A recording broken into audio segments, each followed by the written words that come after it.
What's up, everyone? It's your girl, Gardner, a.k.a. LG Red, and you're listening to Missin Curfew. Welcome back to a fresh episode of Missin Curfew Mondays. My man, Up Dog. Scary Mondays. Thanks to our boy Longer. Longer was a great interview. I thought that was really great. Love Again, him. you know, anytime you can have a Super Bowl champ, absolute legend. Bonnaroo legend, too, by the See way. how comfortable he looked sitting there with his feet up? Yeah, yeah. Look at you're standing like you're Yeah, it's all right. I do my best work on my feet, eh? Well, you start on your feet. Never stop moving. Hey, oops, you keep moving. As such, he said sitting's the new cancer. Didn't he say that when he came in here? But Longer was great. Listen, fucking week one of the NFL wild card was exactly that. It was wild. Sure was. You know, so thanks to Longer. I could talk to that guy about anything. He's just a cool dude, wasn't he? Cool guy. And I want to go to Bonnaroo. We are going to Bonnaroo. I want to do it. So set it up. Tell Weinstock not to rinse us over too much. We're not making bananas like we used to. That's exactly right. We're coming. We're going to grace Bonnaroo with our presence this year. We sure are. So thanks again to Longer. Up Dog, we're trying to just, bringing in Longer, different stuff. Obviously, Jackie Redmond's a friend of our show. We thought who better than Lauren Gardner, MLB/NHL Network, Broncos alumni cheerleader, Altitude alumni, great for sports, great attitude, beautiful woman. So we got lucky enough to have her on today. Yeah, she's great. Took some time away from her, crazy busy day over at the MLB NHL Network there in Secaucus, New Jersey. Man, we've been there. Tough to get out there. Secaucus. So she's great. Great personality. She's been fun around the game. Always used to love going into Denver and seeing her on the bench doing her work. I'd be like, hey, Panger, who is that over there? Hello, Red. So LG Red on Instagram. She's great. She's great awesome. Girl. Awesome. Beautiful congrats woman. to her. She's come a long way. She's doing some great stuff. World Series now. She's been, wild card games and doing a lot of great work. So yeah, happy to have her. Absolutely. LG coming at you right now. Bow. Welcome back to Missin Curfew. Up Dog. We got our girl Jackie Redmond. Right, we got Jackie. We love Jackie. But we say Jackie's hardest work. We had a spicy conversation with Jackie today, though. Yeah, we did have a spicy conversation with Jackie. She's getting real fired up with her. But we're a big fan of this girl, Lauren Gardner. Thank you. Right from Jackson Hole, right off the mountain, looking fresh. How are you? LG, what up? Love the hat. What's up, fellas? I know how to pander to my hosts.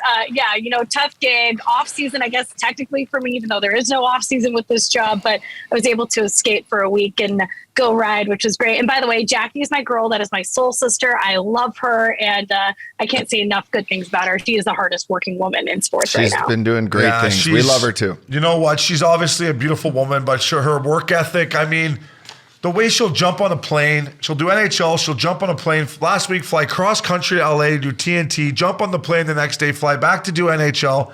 We were spoiled, right? We jumped on a private plane with big old cushy seats. And I texted her last week and I say, listen, I give you a lot of respect. You are great at what she's impressive. It is. Yeah, and don't forget about WWE. By the way, the charters, fellas, how was the snack setup? Were we talking fried raviolis or did you go for the veggies? Oh, I was chicken wings and some, some slices of za. Sometimes with chicken fingers.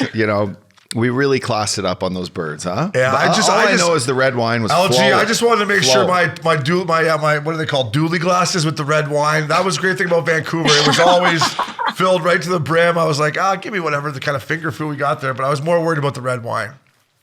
Oh, with the Avs, I made friends with the flight crew, and they would always sneak an extra bottle in my backpack when we get to a road city. So we would take the TV crew back to the room, and we just extend the party because why not? Exactly. Do you miss the private planes like we do? Like it's the one thing we're like, God, Obse, I don't miss having the kind of practices, a block shot on the ankle or broken thumb or whatever. But man, getting on that bird.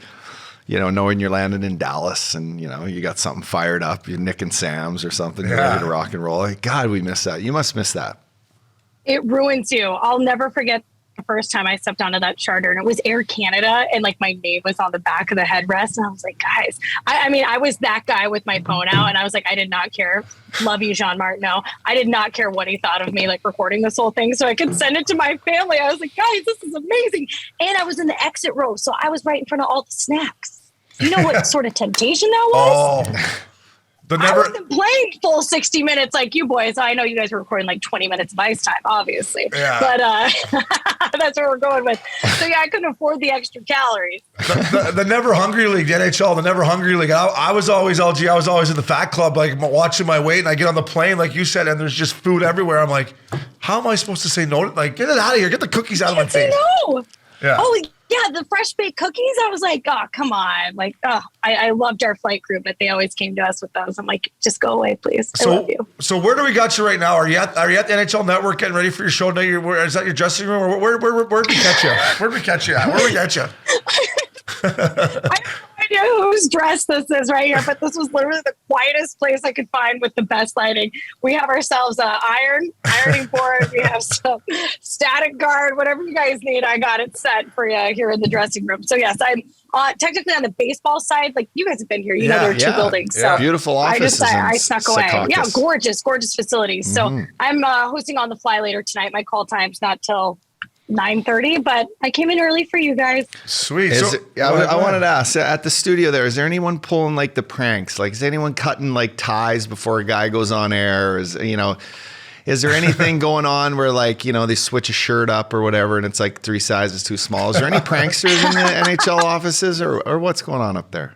That's a great question. I am a fan of a good prank, and I don't think I've ever experienced or witnessed one around here, but I may have to start it. But then, once you start this, you got to be careful because you never know what's going to come back to you tenfold because it is karma. No, if there's anyone around here that would probably pull something, it'd be like Casey on the MLB side, or of course, Rupper. Rupper seems like he'd be one to pull a prank. So maybe I'll pull one on him, but I'm terrified of what the repercussions would be. Yeah, I was never a big prankster for that reason because I never wanted it coming back at me. Especially on live TV. And I had a short temper. Like, I didn't want to be that guy that, like, got pranked and then, like, fought my teammate over it. Like, I was like, that's immature. So I stayed away from the pranks. It's just a joke, fucker. Yeah, the only thing I would ever do, LG, is, do you know what a leaner is? You know what a leaner is? In the hotel room, you get, like, a trash can, you put water, and you knock on the door. And that was where... That's all I would ever do. I draw the line at the leaner. The leaner? Yeah, I was the leaner. Although Willie Mitchell got you with a great prank. I know. He cut my tie before I went up for my my jersey ceremony in my hometown. Like, I get up there and I'm rushing to the... It was awesome. I'm rushing to the rink. I knew it happened to LG. I was like, this is going to be great. I got one tie. I'm like in the truck. My dad's driving and I'm like, God, we're late, blah, blah, blah. I'm all stressed out. And sure as shit, like I go to put on the tie and it doesn't come down to like the middle of my chest. And I'm like, oh God. And then I'm like, I go, fucking Willie. Like, I knew it was him. He didn't practice that day. He had access to the dressing room. I'm like, that prick. Yeah, he got him good. I knew it was coming too. I rocked it. Yeah, did you rock it or did you have to rocked it? No, you did up the jacket. Did it really tight. You did up the jacket. And then I wore a jersey over. You could have made it into a bow tie. I don't know if you've ever tried to tie a bow tie, but men don't have it easy. Men have it easy in a lot of different areas, but tying a bow tie is one of the hardest things on the planet. He did wear a bow tie to the Entourage premiere. Kevin Connolly, our boy, hooked us up and the movie came out and Updog shows up with a bow tie on. I'm like, fuck, buddy, nice bow tie. You're outdressed the cast here, Updog. Hey, guys, I'm impressed. Yeah. We did real quick. We did pull a prank on Mark Mosher though with Altitude. He came to Dallas late because he has a radio show, and we just so happened to procure his hotel key. So we went into his room and we flipped all the furniture. We took the batteries out of the remote. Like what else did we do? We changed the alarm clock. I think I called for a wake up call for like 4 a.m. So we definitely had our fair share of pranks on the Altitude TV crew with the Avs. But here, you know what? The future might be bright. Yeah. That 4 o'clock wake up call, that's a greasy one there. That one, like 4 o'clock wake up call. That was savage. Listen, we love Altitude, and we're going to get into Altitude with you. We talk about Kiefer and the boys a lot on here. First thing I want to know, we know where the studio is in New York. Or in New Jersey, sorry. But do you live in Jersey or New York? Do you get to we're called Missin Curfew for a reason. Are you going in the city a lot, or where do you live, or where do you? Hey, listen. Where's your watering holes? I actually am one of the few who lives in Manhattan. That a girl. I was like, if I'm going to move out here, you may as well just live in New York City. Love it. I got rid of my car. At first I started off in Hoboken, and it was great, but it was either you're a college kid and you're getting asked to prom, or you're with child and in a serious relationship. I am neither, so I didn't really fit my lifestyle. And I caught myself always going into Manhattan to live it up with new friends. And it's been fantastic. So I live on the Upper West Side, but I kind of travel around the island and into Brooklyn. Oh, nice. Have you been to our boy spot, Due West down in the West Village? Have you been there yet? No, where is this? Oh, wow. Okay. We got it. Hook a girl up. Yeah, we'll dial you in. It's a great little watering hole. Due West, our boy Lupo and Mackel. I've been there a lot. On 10th between 4th and 5th. I know that because if you get lost. But anyway, you Google it. It's a great bar. Great to watch sports. If you want to watch sports, it's a great place to do it. There's TVs. There's a good young crowd. Kind of fits our demographic, all of us. And it kind of has like a little family feel in there. West Village is great. I'll tell you what, LG, it's got a classy feel, but at the same time, it gets rocking, right? You walk in, it's got nice, like this is nice. I feel good. And then by, whatever time, you're like, here we go. Who cares what's going on? How long have I been here? All right, I'll drag Jackie along. Yeah, that would How be. are the wings? They got a good wing there. Do they have wings? They got a good chicken wing. bites, don't they got a good burger. Yeah, the chicken bites. The chicken boneless bites, ones. LG. They do a brunch. They got a great Bloody Mary if you show up early. I showed up there for the final, the France-Argentina game. I was the first person in there. I think I was in there at 9 a.m.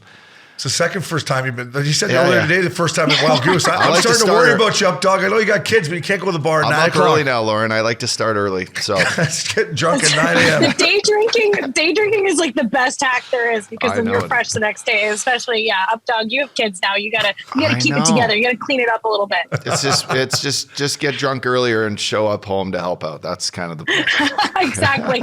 As long as you're serviceable in the house, you're good to go. Exactly. Hey, LG, I want to ask you about your days back at, obviously, Coach Prime's in the news a lot. I actually had to throw a rookie party up in Boulder. My year at the Avs was a lockout shortened season. Joe Sacco says, we're not having a rookie party. I go to Stassi and the boys, fuck that. We're having a rookie party. We'll just figure it out. Boulder was our spot. I absolutely love it. Some of my good friends. Are you excited about Coach Prime and how Boulder's a great little place? Boulder is phenomenal. Obviously, growing up like 20 minutes southeast of there, I'm very familiar with the area. It's so picturesque. I remember doing some stories when I was at altitude with the coaching staff. Obviously, Coach Prime wasn't there at the time, but how recruits from like West Texas would come in and they'd look out, the window and they'd see the stadium and the backdrop of the Flatirons. It was so picturesque. They thought it was a fake backdrop. Like they couldn't believe that this was what this place actually looked like. But yeah, I'm so pumped for Coach Prime. I remember hearing the rumors about it. My dad and my brother and I were texting about it because my brother's also an alum and we're all just big sports fans. And everyone was like, there's no way he's actually going to choose CU. And here we are. The program is so relevant. I mean, he was on the pregame set for the national championship. He kind of stole the show. Yeah, he did. So I can't wait to see what the future holds. But real quick, I want to hear about this rookie party. Where did you guys go? Okay, what's the one? What you can tell? No, yeah. I'll tell you everything, LG. What's the one nice hotel they got there in Boulder? What's the one nice one? St. Julian. Yeah, so we had dinner and drinks there. And then after that, we classed it up at the start. Then I said, boys, let's just go get involved here. And we hit every bar we could get. And I remember buying rounds and these college kids are like, they couldn't believe it. Like, right, girls, guys, they were just like, we were buying rounds and drinks and we were handing them out. It was actually an unbelievable, rookie party. And then we had a suite back at that hotel that some guys came back to, some guys didn't. I did wake up in Boulder that next morning and go, yes, I enjoyed every second of it. I was like, this is a great little town and picturesque. You're right. It was so beautiful. Right? So beautiful. It's so gorgeous. I respect it. So I take it you went to the Hill. The Hills were all the college kids' party. I was right in the mix. I, of course, never did. I was a good kid. No. I kept it clean. I was focused on my studies. Yeah, exactly. But I wasn't letting Joe Sacco get away with no rookie party. I was like, no, we're doing it somewhere. That's not even a coach trying to pull that off. It's not even a thing. Don't ever try to do that to your boys. No, I went right up to Boulder, had a great time. LG, it was unbelievable. I respect that. Is there a thing? That's such a pro move. LG, is there a thing at Boulder that everyone goes there has like a pretty solid taste in music? Like, is it a music? Is there something about the school? We have our buddy Will Gale goes up there. He loves live tunes. It feels like he's going to a concert all the time. Is there a music scene that kind of comes through Boulder? Like a lot of bands come through and play there. And if so, have you seen any show? Music scene. Yeah, okay, here's a random one, and I don't know why this just popped into my head, but I saw the Black Eyed Peas before they were like a big thing at a tiny, tiny music venue there. And it was before Fergie like got all glammed up and she just wore like this like little like literally, I think her tank top had holes in it and like cargo capris and like combat boots. And I was like, yo, she's special. But yeah, I think we used to go watch a lot of music there, listen to a lot of music. But yeah, now that I think of it, I think it was called the Fox. That's the name of the studio or the venue. And yeah, they have some big acts that will come through. I loved Fergie back in the day, by the way. She was like just a gangster up there, right? Like Fergie. I was like, look at her go. Yeah, well, the band's sick. I mean, but Fergie was the reason I liked the Black Eyed Peas. It wasn't. Well, no shit. I'm not gonna lie to you here. I like the Curves. He's like, I'm a big Will.i.am fan. Yeah, I'm not a big Will.i.am fan. I mean, I respect him, but Fergie was the one that got my attention. And then, so you're a Colorado girl. Was it always a thing? And then, so take us through your, did you do broadcasting at school? Yeah. And then, I'd actually like to share a quick little story on how I met you too, but bring us into like getting a chance to work for like your home, your hometown thing. You were a cheerleader, maybe. Am I giving it away? I'm not sure, but bring us into that. No, you're not giving anything away. If you go on the Instagram, I think it's been plastered all over. Like, guys, I don't know if you knew this, but I was a Broncos cheerleader once upon a time. There it is. You've heard it, folks. I absolutely, I loved growing up in Colorado. Actually, one of my first gigs in broadcasting was covering the CHL, the Central Hockey League, not the really good one up north, on the radio. And it was the in-game host, I think, for the Avs for a minute, the Rockies, cheered for the Broncos, interned at a sports magazine, interned at the Regional Sports Network. But I was a political science major, so I wanted to be a lawyer, and but grew up playing sports. I was a competitive softball player, had a college scholarship to a very small school, which I didn't take. And just kind of, it was like woven into the fabric of like just my life and my family, just watching sports, playing sports, being around it, being super active. And when the Avs came to town, we're like, oh, cool, hockey. And then they won right away. And we're like, oh, sweet, we love hockey. And went to the parades, and it was kind of like Avs Broncos household and of course Rockies for a long time. And we also really like the Nuggets, but it was just kind of what we do in our household. I think that's how we all bond, is by watching sports and talking shit to each other. Can I say shit? You can say shit. You can say anything you want on here. I love this. I don't think this is going to get me fired. And Denver's a great sports town for all the teams you just named. Like, when I signed there, I was like, fuck, they got it every sport here. Like Nuggets, really Broncos. I'm like, here we go, lacrosse team. I used to get banged up with lacrosse players all the time. Like, it's a great sports team. The Mammoth, yeah. Those boys would fly. I covered the Mammoth. I was a dancer for the Mammoth. I forgot about that. Yeah, those boys would fly in for the weekend and then fly back to work 9 to 5. I'm like, geez, boys, you guys are dedicated.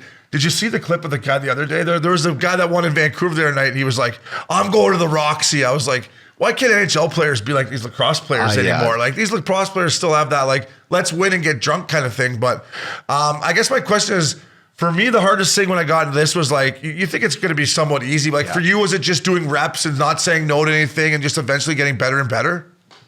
Yes. And I appreciate your respect for the craft, and that, you watch or you get interviewed and you're like, oh, these donkeys, like, it's not that hard. Like, just do this, stand in front of the camera and like say words. I think like when I interned, I was editing, I was running ticker, I was running camera. I don't think I necessarily had a desire to be on air until, the opportunity kind of presented itself with like this magazine show. They're like, can you do the around the town stuff? And I was like, sure.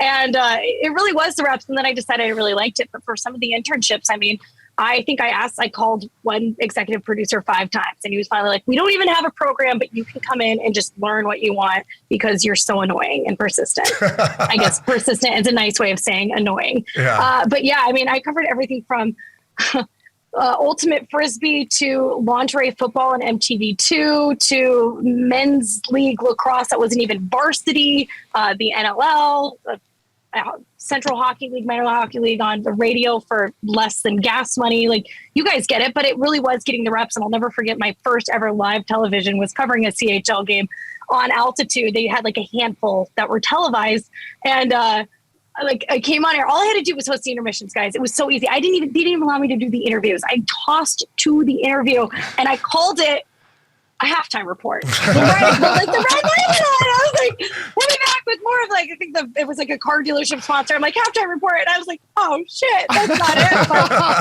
like, you freeze up when the red light comes on. So yeah, a lot of reps. And just, ultimately, to me though, it's like, I get to be the conduit that gets to help tell the story. It's like, it's not about me. It's about the stories and the players and the events and the connections. It's so true, though. The first time I did it after I retired, our boy Dan Murphy in Vancouver, I flew in to I was doing some Sportsnet radio stuff. He's like, I'll get you on the first intermission. I never had an earpiece in my ear before, right? Because I was always a player. And then they start talking to me like, all right, 10, 9, Obi, move over to the right. Obi, your tie. I'm like, holy fuck, here we go. And like the lights hit. I'm like, I'm like, I fucking totally froze. I'm like, man, I need some work at this. I remember that. You did good. You think? I don't think I did. No, you did. You did good. Yeah.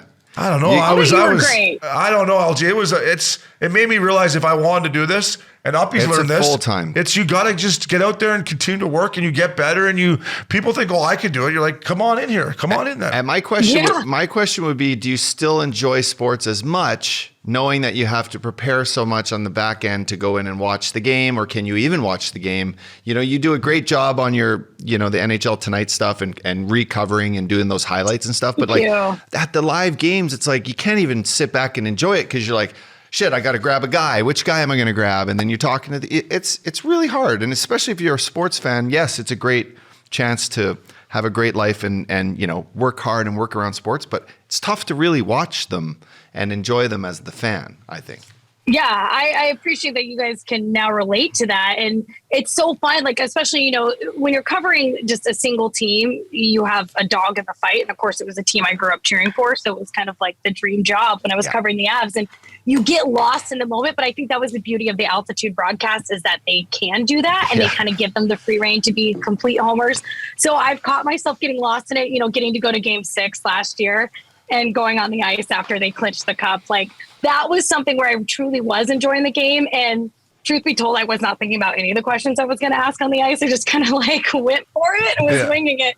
But for the most part, you are watching. I mean, God, I was just covering MLB postseason, and how chaotic it is. They throw you out on the field. It's like you get packed into this hallway in the 9th inning. So for the wild card game 1 between the Cardinals and the Phillies, I think the Cards had a 3-run lead. So I'm standing there, I'm like, okay, we have our players picked out. We're going to get Nolan Arenado and Paul Goldschmidt. And here come the Phillies. They put up a 6 spot. We have 0 vantage point. We don't have a monitor, a TV. We can't see the field. All I can see are the fans' reactions. It's all life is leaving their faces as their team is just giving up this amazing lead. And so you get thrown out there and you're figure it out because you can't listen to the broadcast. So the chaos that's involved, you can't really enjoy the moment as much, even though you're trying to relay that moment to the fans, and you owe it to the fans. So it's kind of interesting, Updog, to your point. Yeah, you are trying to help be part of the moment and embrace and embody that moment, but you also have to be poised and think about what you're going to do and say. It's great when she calls. Can't get too drunk. It's great when she calls you the up dog. It's great when she says, you say the up dog very well. She's wearing the fella hat. Up dog. Hey, up dog. There. Let's go. I'm one of the boys. Let's you go, are guys. right. LG, before we move on to Altitude Sports, and they are fucking homers. You're right, but I love Kyle Keefe, and we're gonna get into Altitude. The Broncos cheerleading stuff you did. I got to meet some cheerleaders throughout my playing career, and oh, did you? Yeah, but how hard they work. But honestly, how hard they work. The hours you girls put in, the toll on their body, and the shit. I mean, now that you're done looking back, you're holy fuck, that was hard. And I don't know. I'm always blown away by how hard the girls work. I'm not gonna lie. Okay, you guys, I've been taking my fitness pretty seriously because I'm trying to keep up with Jackie, who's an absolute animal recently, and so I was okay, I'm going into our. Jackie's on some performance enhancing stuff. I think you gotta check her coffee cup. What's she got in her coffee cup? She definitely has PEDs in that coffee, and I respect it. So we went into our rehearsal, and it was 3 hours, guys, no joke. And it was a full-on halftime show. We were divided into decades, and we had full-on it was a performance. The dances were things we would perform while I was actual cheerleader in my early 20s, even though I'm 25 now. It was only 5 years ago. And the next day, guys, I was so sore, and my neck was so sore. I'm like, what the fuck? Oh yeah, I forgot about all the hair whipping and all that stuff. But it really was very demanding because we would have 6-hour rehearsals. We'd have to come in knowing the choreography that we'd learned during, a camp and have that done. Then we would do something called clean it. But if you weren't fully prepared with every little arm and pinky in place, you were going to get yelled at, even though it was a very welcoming and loving environment. But they took it seriously because this was this was an on the field product that they wanted to be, up to par with the Broncos standard and the Broncos brand. And, we would like run the stairs beforehand on our off days. You'd be in dance classes working on your technique. I mean, it really was very demanding. And yeah, looking back, I'm like a bunch of us during our reunion were like, how the hell did we do this? Yeah. Like we were watching the current cheerleaders and they were performing like 20, 25 routines on a game day. I'm like, how did I remember all that? Like, how did my body do that in chaps? Yeah. And like practice 5 days a week, right? Didn't you guys practice every day or something? Like I thought I remember them being like, we got practice and again. in I'm the like, mile high. Not to mention your games, thousands of feet games up not in the till air. Sunday. Altitude. Yeah, game's not till Sunday. It's Tuesday. Why do you got practice on Tuesday? Like, did you guys have to practice every day, or do I remember that wrong?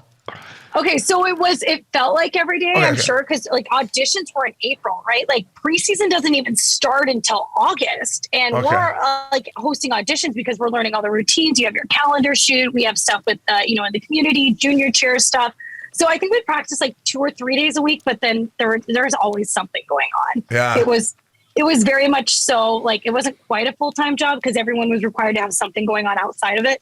But it was very demanding. And there was a reason why when I went on to do just even the in-game hosting for the Rockies, they're like, you have to choose. And I chose, broadcasting, but I still actually ended up working in the office of the cheerleaders for like the next couple of years. So it felt like I was on the team forever. Yeah. So fellas that are listening out there, Yeah. respect these young ladies because they play hard. They play hard. What, were there any girls like missing curfew the whole time? Was there any like badasses that were just We showing tried up, to get 'em- like showing up on Sunday, just like, really, bitch? Like you went out last night till like 3 a.m. Like, look at yourself, Like, was there any? Were you like, wow, that's impressive that you could, do that and then come out here? It's snowing. You're like, get some mouthwash, honey. Get some mouthwash. I want to say we were all very well behaved. There may have been like a game or two that maybe it was like, Of course, Sunday yeah. and you stayed out a little later than you should have on a Saturday. You weren't feeling your best, but it's the adrenaline that powers you through and all the training. I was never one of those. You're like, man, this Gronkowski guy had us out last night till like 3 a.m. Gronk kept buying rounds. We told him to go to bed, Gronk. No, but the Broncos fans too. Have you been to a Bronco game? No, it's I a pretty, except for this year, Russell Wilson. By the way, like I've had enough of that guy. Ruined my whole fantasy team. But anyways, the atmosphere is unbelievable there, right? LG, like it's probably a Broncos city first and foremost. Maybe a little less now with the Avs winning a cup last year, but it is a Broncos city. Like the game's a little cold, but they're fun. Yeah, I mean, I don't know how many you went to. I know the game that we performed at.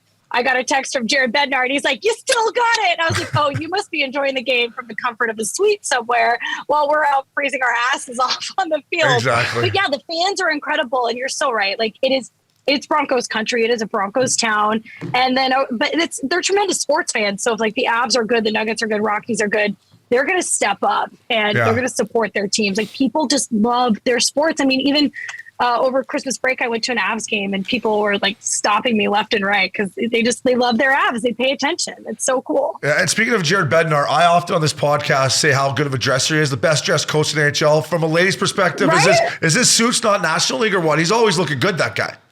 Dude, Betsy is dapper. Yeah, like, he's and dapper. Always like, he's dapper. He's dapper. Like, I think we were waiting for our bags one time getting off the plane. I was like, dude, like, is your wife dressing? He's like, yeah, she helps me out. Like I'm in the show now. I want to look good. Because both of our, like, we had the same first year. That was a 48-point season. And where, it was brutal. But he when he came to the show, he meant it. Like he was dressing to impress. I remember like looking over like in between the glass in Denver and being like, who is this stud? Yeah, look at that tie. Look at this guy. Was that a double Windsor there, buddy? How do you tie that? How do you tie that? Yeah, he's got the double pleat. Like he's got the 3 button. And I'm like, man, this guy's, and then he's sitting next to his assistant coach, Runkle, that we got. Runkle wasn't pulled out tonight. Yes, my boy Ray Bennett. I'm like, Runkle, who's the stud on the head coach there? Jeez. I'm like, who's running the power play? Come on, man. This is good. I love Ray Bennett. He was good. I was so pumped for him. He was one of the first guys I text like on the run, and then when they won, I'm like, congrats. Like he had worked his balls off under Hitch for us in St. Louis forever. So I was pretty happy for him. Yeah, and you well deserved. Yeah, and you talk about Ball Arena, like LG. When I played there, we weren't very good either. We had a few more points than 48, but we weren't very good. Just to see Ball Arena the way it was last year in the final, and I don't know, I was just like, wow, this place it gets rocking pretty good. You liked him good enough to put 10K on. Yeah, I wish they would have won Game 5. LG, I'm not gonna lie. I'm not gonna lie, that one stung. Game 5 got you. Game 5, I remember watching. I host pre and post for Friday Night Baseball on Apple TV Plus. So we were in our big studio 21, and we put it on the huge floor to ceiling screen. It was Cards Cubs game in obviously June wrapping up. Yeah. I had to host a post game show for that. Yeah. I could not have cared less. I'm like, guys, this I need to wait for the clock to strike 0 on this game before I even begin to talk about this baseball game. Full disclosure, I was so wrapped up in that. I cannot believe they lost that. Yeah. But they even said there was just so much pressure because of the fans. It's so funny you say that. And me and him as two ex-players, we looked at each other and we were both kind of like, fuck, everybody in here is sitting on the edge of their seat waiting to see the Stanley Cup tonight, including us, because we were like, we're going to go meet up. We're going to go meet up with the boys, the alumni. I'm like, up dog, I'm alumni. You're pretty much alumni. We'll go meet up with those boys. But the nervous energy was real, and you could see it kind of, it hurt the performance. Yeah. I think you guys are absolutely right. It just seemed like they could all just exhale and just go play their game in Tampa. So selfishly, I got to go. Yeah, I just got sad drunk that night. We still got drunk, but it was more sad drunk. I'm like, I can't believe I put 10 grand on that fucking hockey game. Okay, I want to ask you a question. Where was your go-to spot in Denver? Both when you played and now?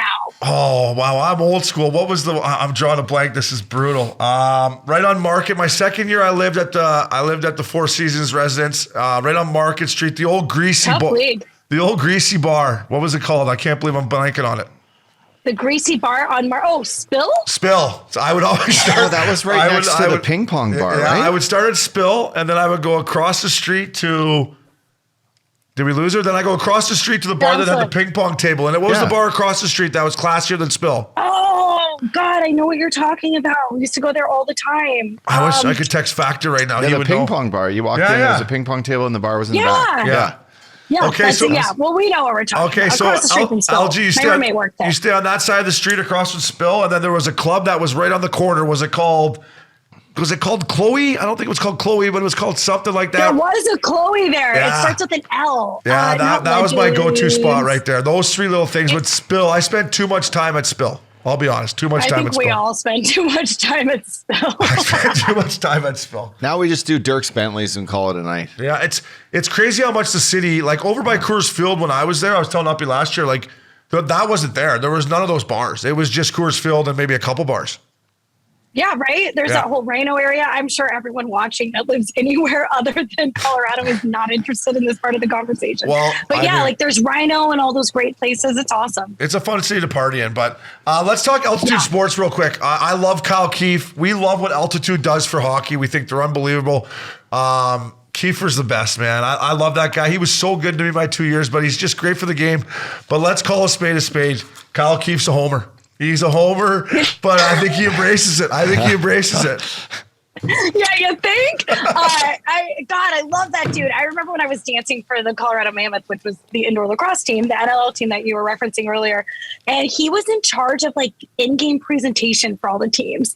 And then they started Altitude as a network, and they're like, you're cool and funny and you like sports. Do you want to be a television host? And here we are all these years later.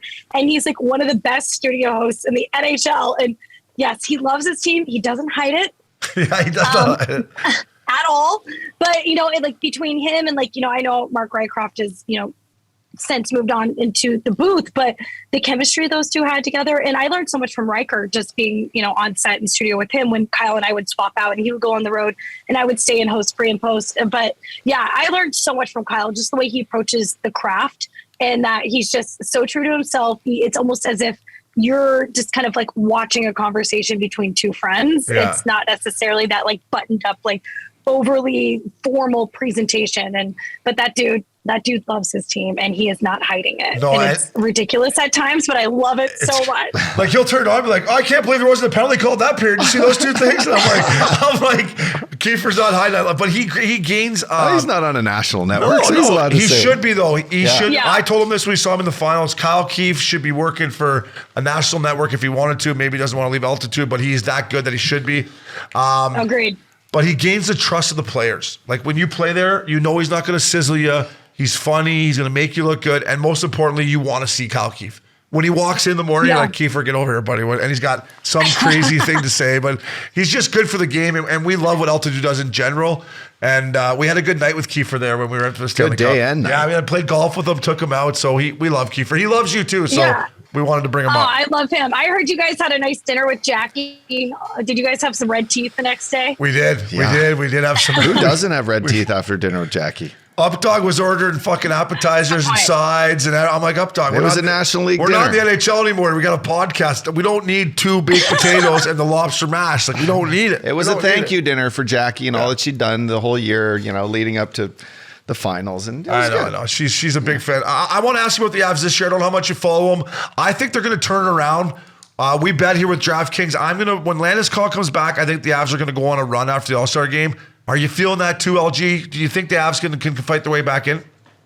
Shane, I love what you just said there. I think Landeskog, just having been around that team, game in, game out, from the 48-point season to when they were really turning around, and even last year for the Cup final, I honestly think his leadership cannot be overstated. I think it's extremely important. And what was it? A couple weeks ago, they lost to the Coyotes. It's you have a team with Nathan McKinnon, Devon Taves, and Nico Rantanen. You can't lose to the Coyotes. But I think they know that. I think that may have been a pivotal moment in the season. This team, I think, the injuries have been insane. But if you look at the West, the Central, of course, the Central's tough. But I think they're going to get in. And once they get in, now they know how to win in the postseason, especially with Landeskog and his leadership. Yeah, I'm not worried about them. Come All-Star, and they're not winning more, and they're not climbing up a little bit more on the other side, I might get a little bit worried. My brother's a diehard fan, so he's extremely critical of the team. He lives and dies with every win, and I was like, it's okay, don't worry, things will be fine. I'm getting a little concerned to myself, and I need them to get me out of Landy, if you're listening, I need you to get me out of a fucking gambling hole. Get back, fella. I need you back, Landy. Did you hear what happened to Cale Makar? What's the rumblings? What's the rumblings with Cale Makar? He got a little today, said he was on the IR this morning. Is that true?